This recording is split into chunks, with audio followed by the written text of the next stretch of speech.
The following episode of True Crime Conversations contains discussions of violence, murder and suicide. Listener discretion is advised. Aboriginal and Torres Strait Islander peoples should also be aware that this episode may contain the names and voices of people who have passed away.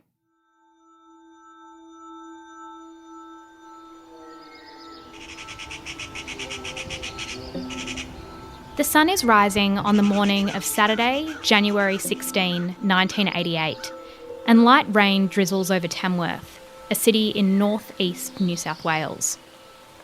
A freight train driver pulls out of Tamworth, heading to Sydney, and keeps his eyes up ahead. He sees something in the distance, a pile of clothes perhaps. But as he edges closer, he realises that lying on the train tracks about 7 kilometres outside of Tamworth is the body of a young man. By the time he pulls the brake, it's too late. The body disappears under the freight train. It's not long after that Glenn Bryant, a Tamworth station master, receives a phone call. There's been an accident. He arrives at the scene and is the first to discover the body of 17-year-old Mark Haines. But it's nothing like he expects. There's no blood, random objects are scattered around the tracks, and something is propping up the young man's head. The railway line in Tamworth separates the regional city in two. On one side is the white community, on the other is the Indigenous community. Mark was an Indigenous man who straddled both worlds, and whose death still haunts the town. For more than 30 years, his family has been asking questions, and now it seems we might have some answers.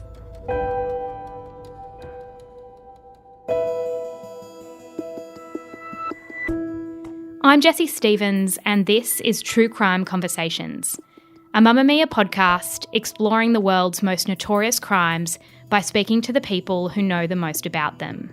In this episode, I'm speaking with Allan Clarke, a Muruwari man and an award-winning investigative journalist, producer and presenter. Allan hosted the Walkley award-winning first season of the ABC podcast, Unravel, Blood on the Tracks. For 5 years, Allan worked closely with family and friends reinvestigating the 1988 death of Aboriginal teenager Mark Haines in regional New South Wales.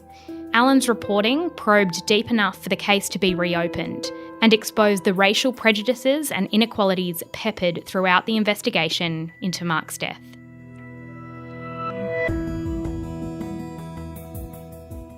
Let's begin on Saturday, January 16, when a man named Glenn Bryant is called by a train driver. Glenn is a station master in Tamworth, and the train driver tells him something pretty horrific that's happened. What had happened? So Glenn Bryant was in his 30s at the time. He was the West Tamworth station master, and he got a call from a freight train driver leaving Tamworth who saw a body on the tracks, essentially. The train had gone over that body, and that train driver, did not want to get out and go back and check. He was obviously very traumatized, so he called Glenn, and Glenn got on his little push bike and rode out to the tracks, which are a few k's out of Tamworth. And the train driver just basically said, "I think there's a bloke in the middle of the tracks. I think he's dead. You should go, have a look." So Glenn goes and finds the body of 17-year-old Mark Haines, who is laying kind of between the sleepers, so not across the track. So he's pretty intact, you would say. I mean, there were no missing limbs or anything like that. But immediately, Glenn starts to see things that raise red flags. He starts to see bits and pieces of bizarre, what we'd call evidence now. But there was a comb, there was cigarette lighters scattered around. There were bits of Christmas wrapping paper that was scattered around. Just really strange things. And then the body itself. So Mark had quite deep cuts across his chest, and also on his arms and his legs. And they were almost bone deep. In some cases they were. Yet there was very little blood at the scene. In fact, there was, Glenn says he could only really see a spot of blood about the size of a 50-cent coin on a sleeper. So immediately Glenn, who obviously works in that industry, has seen a lot of train fatalities, and he knows that if a train passes over someone and cuts them and they're alive when that happens, that there is an enormous amount of blood that you would find. So immediately Glenn starts to get the feeling that Mark was probably placed on the tracks. So this is kind of the first time someone thinks that this is suspicious, that this isn't just that Mark has stumbled on the tracks or committed suicide. And then obviously the police show up and Glenn tells them this. So what do the police make of that scene? What's their first instinct about what's happened? The first instinct by the initial police were that it wasn't suspicious to them. They felt like Mark had either sort of stumbled onto the tracks and been hit accidentally, or that it was a possible suicide. So they were their kind of initial thoughts. And Glenn remembers the original officers sort of telling him this. He watched them as the police then kind of looked around the area, looked around the scene, and the police failed to take evidence from the tracks. They just did a very, very basic look around the scene. Later on that day, they did find it was a stolen Tirana, a car that had crashed kind of further down the tracks, and it was kind of in a ditch. So in their minds, the police started to think or come up with a theory that Mark had somehow possibly stolen this car, crashed it in the middle of the night, gotten out of that car, walked onto the tracks, and then lay down on the tracks, put a towel under his head, and then had a train pass over him. One of the things that is astounding in that initial look at the crime scene is that Mark had a towel that was described as being neatly folded under his head. The police lost that evidence. They could not find it later. One of the officers, when you read back through the transcripts, said that, we think that the towel might have gone to the morgue with Mark. We don't know. Somewhere it's been lost. So, it's pretty obvious from the get-go that they weren't treating this as a suspicious death. I mean, they already kind of had come to a basic theory, and decades later, it was hard to get them to actually even deviate from that initial investigation. So that theory that he has essentially stolen a car and driven it, taken things from the car, walked a long way in what you discovered on the podcast was not a particularly easy walk. I believe his uncles even tried it and were unable to do it. There were a number of outlandish things that he would have had to do in order for that to be true. What were his uncles' response to that? What did they think about him potentially stealing a car and driving it? Why was that something that wasn't possible? Well, immediately, the family absolutely knew that there's no way Mark could have stolen a car. Everyone who knew Mark, his family, his friends, knew that Mark couldn't drive. In fact, people had tried to teach him to drive on several occasions, and Mark just couldn't get it. In fact, he was so frustrated at trying to drive that he just gave up. So the idea that he would break into a car, steal it, drive it on his own outside of town a few Ks away, and then crash it and walk up onto these precarious train tracks because there is a bridge with large gaps between the sleepers, all in pitch dark, away from the lights of Tamworth, is just so implausible. So the uncles immediately knew that something was wrong. They started to challenge the police on their theories. For them, though, the police didn't seem that interested in doing any further investigations. Looking back, I would say it was, perfunctory at best, that initial police investigation. The family actually went out to the train tracks. They tried to recreate that scenario. So they walked from where that white Tirana was crashed. In fact, it was still sitting there, so it hadn't even been taken into evidence. They walked up onto the train track, so there's like a steep rise onto the train track full of that kind of rock. So, it's even harder to get onto. They got onto it, and this is in the middle of the day, and they've tried to walk across this railway bridge where Mark would have had to have walked. There are sleepers with very big gaps between them. I've walked it a number of times. The uncles walked it back when this happened, and they could only make it halfway. I walked it, and they've got a safety walkway now, but back then they didn't. And it was terrifying because there's a very steep drop under it. And I can't see how a teenager who's potentially concussed from a car crash would walk across that in the middle of the night and not fall through one of those gaps. So then you start to see Mark's uncles, Duck, Jack and Craig, start to actually do their own investigation. And then they're actually actively going to the police with what they're finding, and the police are accepting it. It's completely outrageous.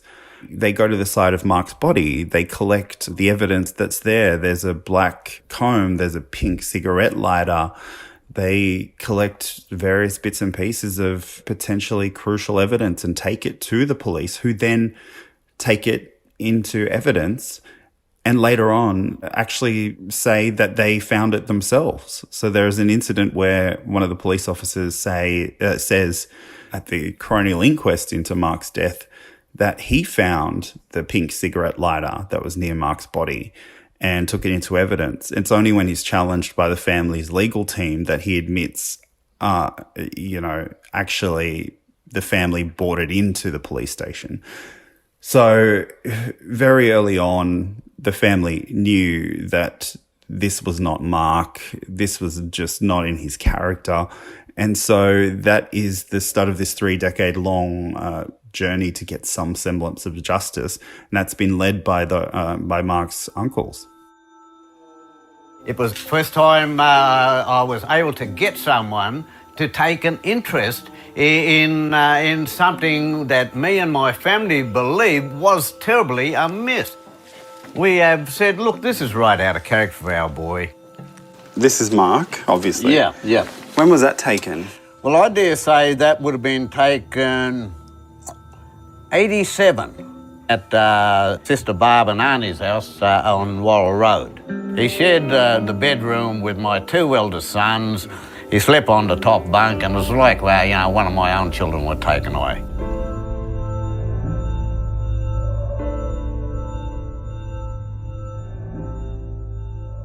Can you tell us what type of young man Mark was? What did he enjoy doing? How was he described by people who loved him? Mark was incredibly loved and liked. He was a very, very laid-back boy, and people remember him being a real sort of larrikin, but a bit of a thinker as well. He would sort of have these long periods of where he would just kind of sit on his own and think and be off with his own thoughts.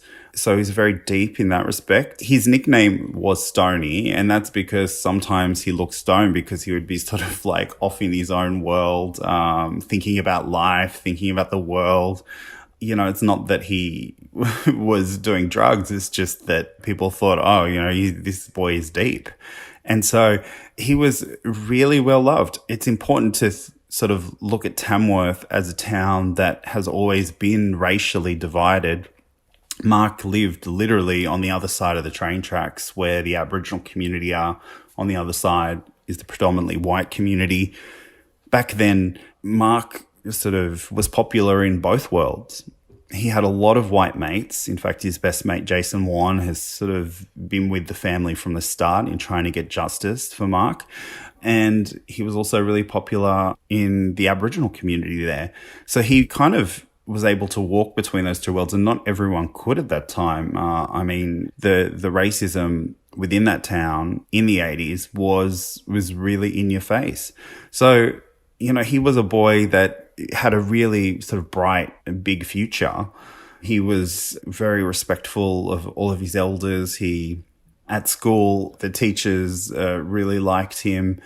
And I think sort of the tragedy or the sad thing is that people don't get to know or empathise with someone like Mark, and I'm talking like non-Indigenous Australians, because we're so used to in the media just seeing Aboriginal people as perpetrators of crimes and not victims of them. So it's sad that this boy's life was cut down in its prime, and it's unfair. And it's so I think part of that journey for justice is also trying to say to the rest of Australia that Mark was a boy who didn't deserve this. The colour of his skin shouldn't make a difference in that.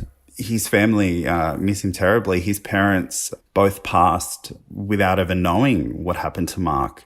I mean, it just shattered them. It devastated them. They had to rely on Mark's uncles to kind of continue the fight. For them, it was just such a gut punch that they never really recovered, and they both passed away without ever knowing what happened to him. I think that context in terms of the place that Tamworth was in the 1980s and those roots that you're describing of the really divided town goes some way in explaining that initial police investigation and why it was assumed that this was almost the fault of the person who had died at the very beginning, because there obviously was some strange behaviour by the police at the beginning. Could you take us back to the hours leading up to Mark's death? What was he doing on that? I believe it was a Friday night on January 15th. Yeah, so the night that all of this happened, Mark had gone out with his cousin Leah Craigie and her boyfriend at the time. So early in the night, they went out to a club in town, and then at some point he leaves his cousin Leah and goes to meet up with his girlfriend. He then goes around town for a little while with his girlfriend, meets up with a few different people here and there, and ends up at a bar in Tamworth that was sort of well known at the time, and basically stays there for a little bit, then leaves with his girlfriend and two other people. They walk into the town centre, and then they sort of part ways. Mark walks his girlfriend Tanya home to West Tamworth. And she says that he then said goodbye to her on the corner of Wilbertree and Edward Street. And the reason I bring up the names of the streets is that later on it becomes really important because a lot of things were happening in that area at that time. So Tanya says they parted company. She goes into her house and then she never saw Mark again. So there's a gap of about 3 or 4 hours between Mark saying goodbye to Tanya and then Mark ending up on the railway tracks and being discovered. So what happened in that time obviously is something that I've been trying to figure out for the past 6 years, and the family's been trying to figure out since 1988. Later on, we found out that there were actually witnesses in that area, Wilbertree and Edward Street, who saw a car pull up and speak with someone that looked like Mark. We also found another witness who said she had heard a very loud argument. It sounded like an Aboriginal teenager's voice. It sounded like he was really upset and he was yelling, "Leave me alone." Shortly after that, she heard a car come up the street at speed, turn the corner where Mark would have said goodbye to Tanya. But none of those leads were fully explored. In fact, the witness who heard that argument and then heard that car, it was at exactly around the same time that Mark would have been saying goodbye to Tanya. She wasn't taken seriously in the beginning.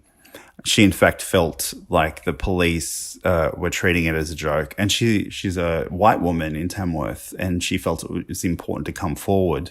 They alluded to her that she was almost making it up. It's just police work 101 that wasn't even done in that crucial kind of first few weeks of Mark's death. He was out. There were people who were out with him that night who were never interviewed by police. There were witnesses who came forward. There was an Aboriginal witness who said she actually saw Mark walking up the street and being bailed into a car. She was told that she was making it up because Mark was Aboriginal and she just wanted it to be true, that basically she was trying to lead the police into believing that Mark was the victim of foul play. So she was discredited pretty heavily during the coronial inquest. So from the get-go, it was very obvious that no one really wanted to get a resolution on this in terms of the police. Mark Haines' family has been campaigning for answers for 29 long years. The 17-year-old's body was found on railway tracks near Tamworth in 1988. The police investigation and 2 coronial inquests put his death down to misadventure. His uncle refutes that. He believes Mark was murdered and his body dumped. The ambulance officers did not notice any other blood. The boy's body only had 1 point of blood left in his body. So where is the other 7 to 8 points of blood? Don Craigie has been critical of the level of police resources allocated to the case. There have been calls for the State Homicide Squad to take over the investigation. On the anniversary of his death, a minor breakthrough. There has been some consultation with State Crime Command since that correspondence, and I understand that the State Crime Command are willing to conduct a review of the investigation. Greens MLC David Shoebridge has been campaigning on the family's behalf. Well, we had 2 inquests with open findings. In fact, that demands further resources from the New South Wales Police because the police haven't been able to find an answer to date. He wants the government to consider a cash reward for anyone with new information. I would hope that both the Oxley Local Area Command and the Homicide Squad look at whether or not a decent cash reward is the kind of encouragement that's needed to bring someone forward. So far, there has been no official reply from the Police Commissioner as to whether the State Crime Command will look into the case. Chris Wall, Prime 7 News. I'm trying to imagine a case in which a white witness comes forward and sees a white person in the final moments of their life and they say, "You're just trying to make something up." That's not a scenario that is even moderately imaginable. It just seems to be that there was such distrust and, as you say, racism towards the Indigenous community, which there are so many leads early on that aren't picked up, and within a few months rumours start swirling, and I believe it was about 6 months after 2 teenagers actually went to the police with a name. Who was Eddie Davis? Eddie Davis was a local Aboriginal man in Tamworth. He was well known amongst the community there. He was also a really great boxer, amateur boxer, who people thought would go pro, and he had a really tough guy reputation. So those 2 teenagers who went there, basically, they were 2 friends of Mark. They'd been at a party and they'd heard from a girl that Eddie was involved in Mark's death somehow. And so the police did look into it, but, and I have to be clear about this, that I'm not suggesting Eddie was involved in the death. Early on in my reporting, Eddie was, in my mind, one of the persons of interest in that initial investigation, but I don't believe he was involved in it. But at the time, and this goes to, I guess, the police incompetence around the case, Eddie's name gets raised. People are talking about potentially that Eddie is involved with Mark's death. And so what do the police do? They put Eddie in an interview room and they invite Mark's uncles to come and sit down with Eddie. And it is just outrageous that, even though we know now that Eddie had nothing to do with it, at the time when you were canvassing for potential suspects, that you would allow that to happen. Basically, the police were telling the family at the time, before they had fully investigated suspects and vetted them and looked into their alibis, etc., they went to the family and said, "You need to stop harassing Eddie," because at this point the family had found out that sort of Eddie was being attached to the case. And then to try and mediate any tension between the family and Eddie, the police think it's perfectly okay to put them in the same room. Obviously, they almost killed each other. They were about to swing punches. Like, it got very heated. And the fact that this was facilitated by the police in the first place is just astounding. It's quite infantilizing to put 3 men or however many men in a room together and basically say, sort out your differences, as though this is a meaningless tension and someone's life isn't at the center of it. It's unthinkable. And with Eddie, there was never any actual evidence, was there, that he was linked to the crime? It was more just the words of those two teenagers? Well, yeah, you're right. So there is no concrete evidence that Eddie was ever involved with Mark's death. And in reporting this case, I mean, as any investigative reporter that works sort of with crime will tell you, like, nothing is ever straightforward. So in those early days, the family are hurting, they are grieving, they're upset that the police are not doing their job.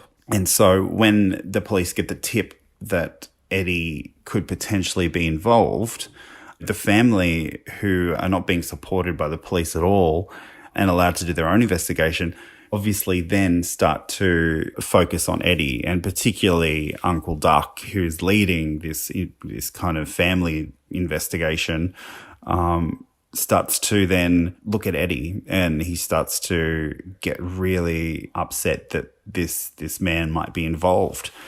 The fact is, the police allowed that to happen because of the lack of communication between the family and the police about what was happening, whether they were investigating, what they were doing.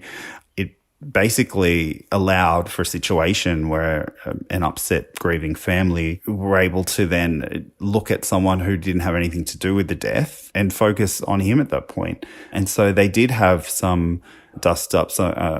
In the podcast, you hear Eddie talk about, at the time, being roughed up by Mark's uncles, being pulled into a car by them and being roughed up, saying, what did you do? Like, what happened?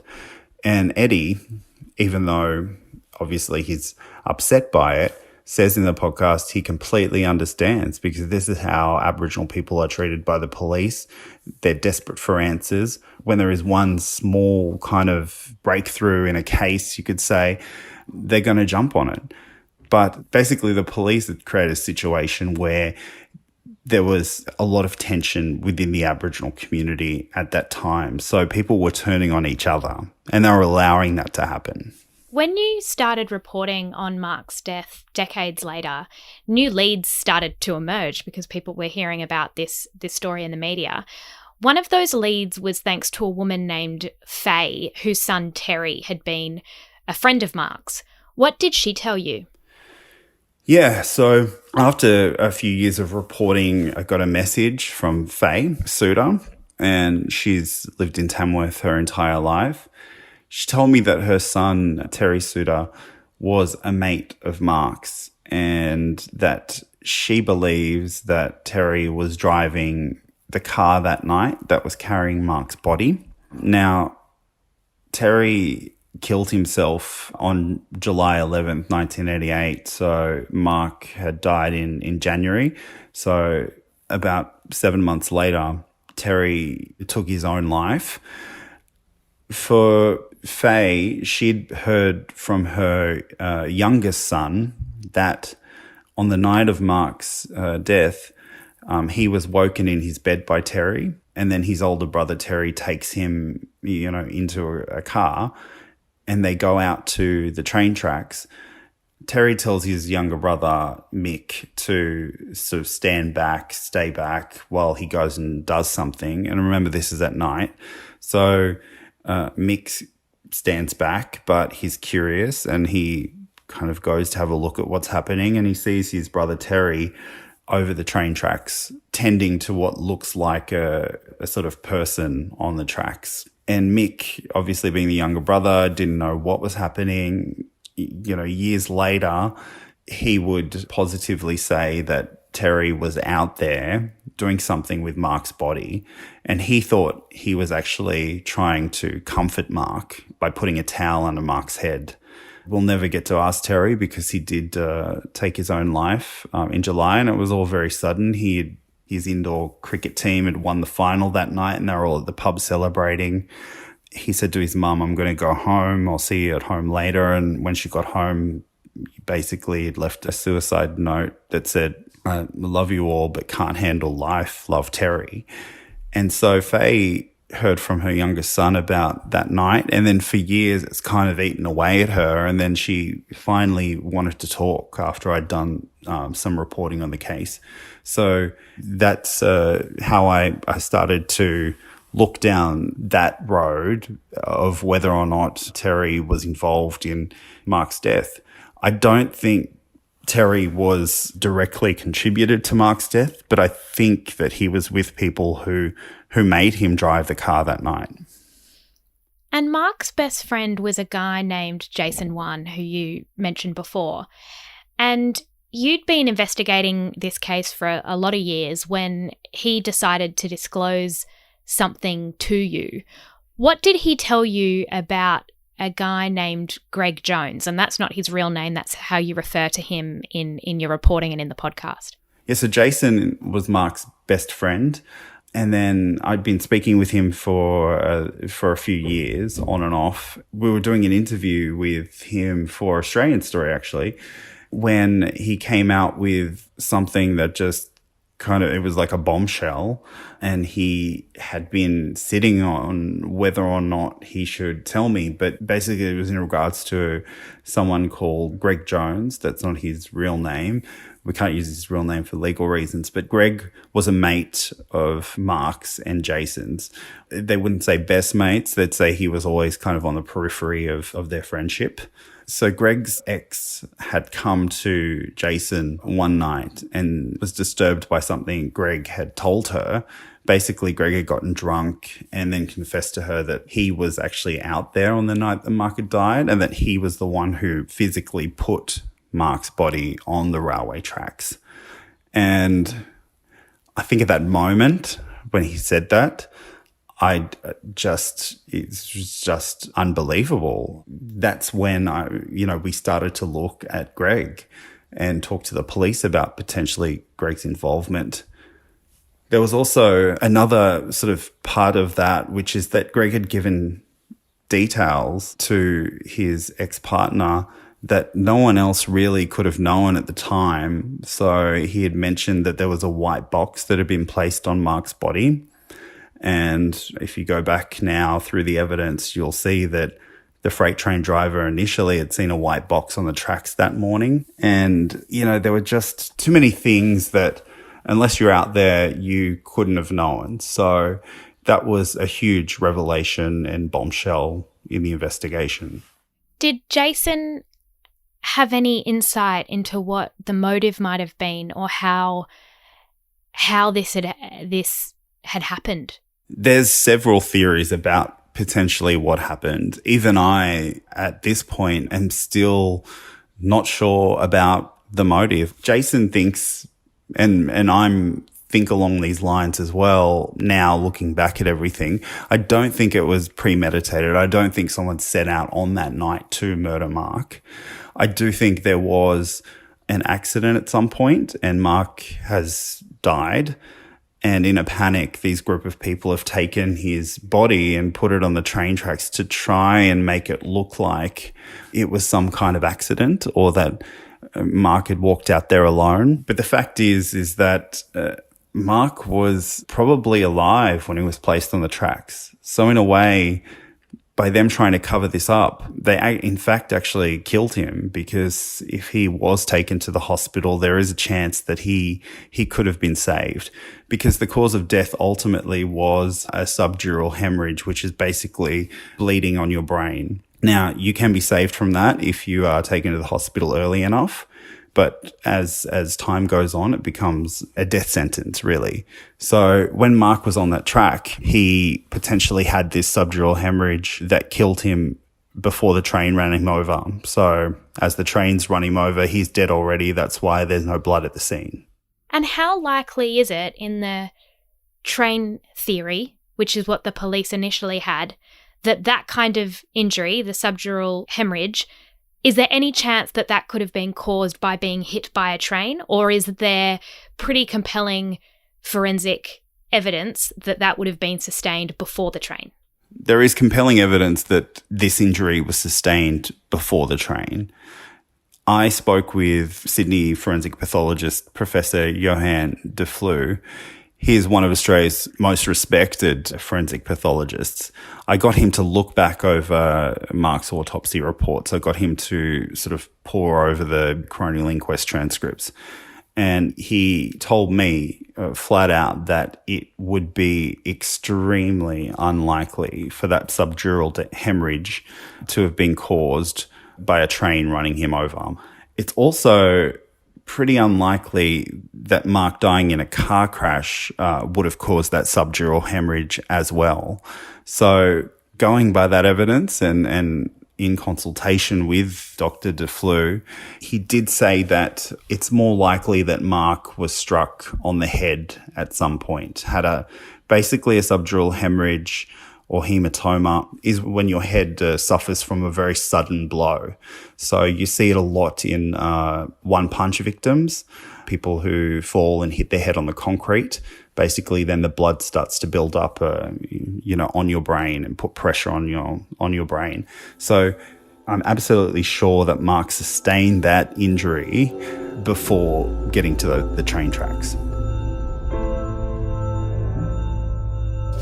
Now, we know that he bled a lot because his organs were pale. You would absolutely expect there to be a lot of blood at the scene if all the injuries happened at the train track. And even if there's been rain, it will still be there. And it simply wasn't there. The obvious answer in this is that the bleeding occurred elsewhere. The police also have a theory that after the car rolled, Mark was able to walk 1.5 kilometres away from where he eventually laid down and put himself on the tracks. It's one of those injuries where there's infrequently a regaining of consciousness. In terms of walking 1.5 kilometres with a head injury like that, I really don't think that's the case. A much more obvious scenario is that he didn't walk, in which case he must have arrived there in some other way, potentially been taken there. You eventually did speak with Greg Jones. What did he say to you when you put to him the theories that had been circulating and the testimony essentially from his ex-girlfriend?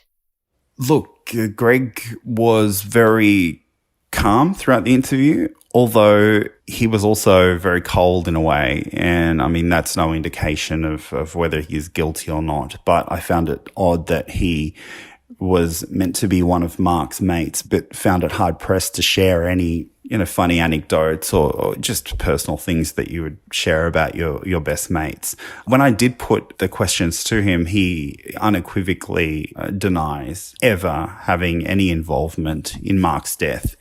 He says at the time, he wasn't even in the area. He flat out says that this is all rumours and gossip made up by the community. And he says it's really disappointing to hear that. And basically, that's it. So Greg, after that, the police did go and speak with Greg. But at that time, between my interview and the time the police went to speak with Greg, he had gotten a barrister and he declined to be interviewed by the police. I'm not sure where that's at now, whether or not they've interviewed him after that or had a conversation with him, but essentially that's the last time I spoke with him. And after the amount of research and investigating you've done into this crime and the people you've interviewed, what is the most predominant theory that you have at this point about what you think most likely happened in 1988? I think that on that night, Mark was out and on the corner of Wilbertree and Edward Street, he was maybe picked up by a few people he thought were his mates. I think one of them has stolen the Tarana, potentially Terry Suter. And they've all gone joyriding. I think at some point there is an argument or a fight. And I think Mark is either punched in the head or he's pushed out of the car and hits his head, leading to that subdural hematoma. I think then there is panic. And so they drive out to Worrell Road where the Tarana was found and where Mark's body was found. I think then they try to make it look like Mark had stolen that Tarana, crashed it himself, walked on the train tracks and laid down. I do think Terry later that night went back out with his younger brother Mick, because I feel that Terry felt bad about everything that had happened, and maybe he'd gone back out to check once everyone was gone whether or not Mark was still alive. And I think when he realised that Mark wasn't alive, he had put a towel under Mark's head. Now, there's two theories as to why he did that. Mick, Terry's younger brother, thinks it was a sign of comfort, trying to kind of make Mark as comfortable as he could. The other one is that maybe he put that towel under Mark's head as a red flag to police that something wrong had happened that night. So that's essentially, I guess, the main theory at this point. This obviously happened 1988, so many years ago, and there are a number of things we can look back at and ask why, the vehicle wasn't fingerprinted and why evidence wasn't collected properly at the scene, and it was never taken as seriously as it might have been if this was a white 17-year-old boy lying on the train tracks. I'm interested if you think that if this crime happened today, how different things would be, or if there is still some element of the police force which deals with Indigenous Australians differently in these sorts of cases. Like, do you think we've come far from 1988, or do you think that there are still things that remain the same? I don't think much has changed at all, to be honest. I've spent the better part of my career over the past 12 years or so looking into unsolved Aboriginal murders between 1988 and Mark's case all the way up to the late 2000s. And in all of them, I mean, it's staggering the lack of interest from police in those cases. It's astounding the amount of times they've bungled initial investigations and made it much harder for the families to get justice later on. I think we have a really long way to go in this country because we do have a narrative, and it's very rooted in our history, that Aboriginal people are more likely to be offenders than victims. All of the negative media that we've seen over the years just constantly show Aboriginal people as perpetrators of violence, not the victims of it. And so I think it's ingrained in us. And while the police have changed in their attitudes over the years, there is still such a long way to go. I'm about to begin directing a documentary on the Barraville murders, where 3 Aboriginal children were murdered within the space of 5 months in the early 90s in a small town of Barraville. And it is astounding the in-your-face racism that the families encountered in the beginning, just to try and get the police to believe that their children were victims of homicide. They were told initially that the children had gone walkabout. This is just one of many, many examples across the country of sloppy police work when it comes to Aboriginal murders. I do think as a country we have a very long way to go, and that starts with education, from a very young age, about Australia's true history and how we are built on this very, very big racial divide. And we can't really close that until we start truth-telling and being honest about this, because at the end of the day, the Aboriginal community are suffering and we experience so much trauma. So imagine what it must be like to lose your son or your daughter and then have to spend 30 years trying to convince a system that failed you in the beginning that your child's life mattered, that it deserves media coverage, that it deserves proper police resourcing. It's something that people should never have to do, and yet Aboriginal victims' families have to do this on a daily basis. Yeah, I think sharing stories like these really matter, and like Barraville, they're stories that never leave you. Thank you so much for your time, Allan. We really appreciate it. No worries. Thank you so much.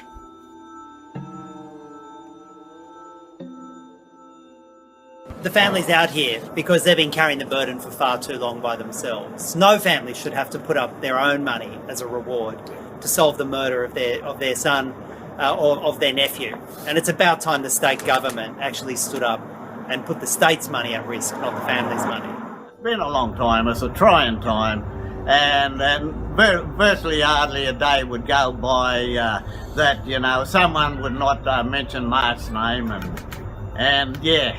And it's very emotional every time I mention it. Approximately 7 years ago, Greg Smith, the Attorney General back then, promised to post a reward.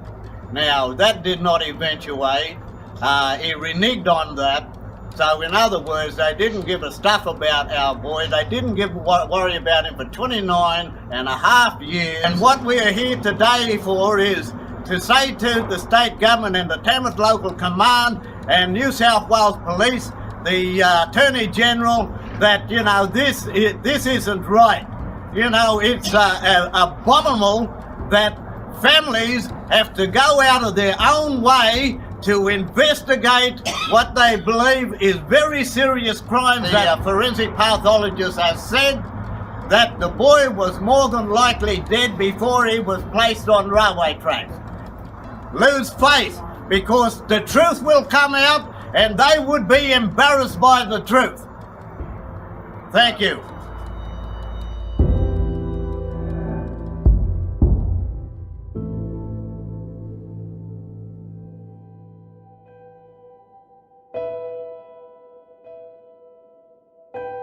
Allan Clarke's reporting on the murder of Mark Haines can be found across various publications, all of which you can find in the description of this episode. You'll also find links to listen to the podcast Unravel, Blood on the Tracks. For updates on this case, photos, maps, and further information, you can join our closed Facebook group. Search True Crime Conversations on Facebook and make a request to join. True Crime Conversations is a Mamma Mia podcast hosted by me, Jessie Stevens, and produced by Elise Cooper.